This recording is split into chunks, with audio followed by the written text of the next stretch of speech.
Today we're talking about true repentance. Let's look at our text, 2 Corinthians 7, starting in verse 10. For God can use sorrow in our lives to help us turn away from sin and seek salvation. We will never regret that kind of sorrow, but sorrow without repentance is the kind that results in death. Now, to give some context here, Paul is talking to the church in Corinth that it had been discovered that there were some major sin issues going on, and Paul had written a letter to call them out on that. And so this is his follow-up to praise them for their response, that God used that sorrow, their feeling of sadness over their sin, had helped them to turn away from it, to take action against the sin from continuing in their life. And Paul goes on in verse 11 to praise them by saying, just see what this godly sorrow produced in you. Such earnestness, such concern to clear yourselves. You know, if we're really repentant people, we do want to clear our name. We want to make it right. And that's what Paul is praising in the Corinthian people and what we need to be about in our own lives. You know, just saying I'm sorry isn't enough. True repentance is about turning back toward God and away from the sin in your life. I don't know about you, but I've used the phrase I'm sorry many times, but by my behavior or my actions, it doesn't really seem like I was sorry because I'm continuing to repeat it.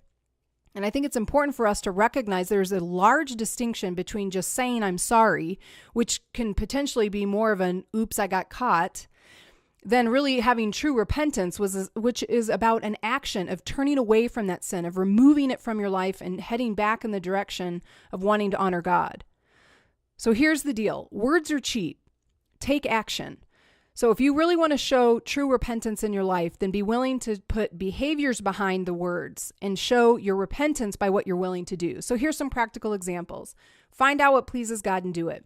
Read the Bible. Talk to trusted people in your life that also want to honor God with their lives. Find out what honors God and do that. Follow that. Obey that. Another great thing, find accountability, especially with things like addiction. Find someone that'll ask the hard questions, that will walk with you, that will pay attention to what you're doing, where you are, and really look out for you. Seek professional help if appropriate. Again, we need to invite people into our situations when they are toxic to us and to others, and when it's a sin issue that has control of our life. Professional help can be so helpful in that.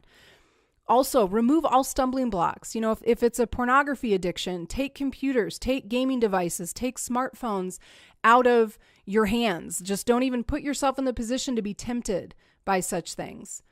And lastly, do all that's required to earn trust with your spouse. You know, your spouse knows what they need to see in your life to know if you're truly repentant about something you've done. So ask them, you know, what are some things I can show you by my behavior and my actions to show that I truly have a repentant heart? Take a few minutes to answer these questions in the Talk About It section. They're really meant to spark a conversation for you and see how true repentance is different than just saying I'm sorry.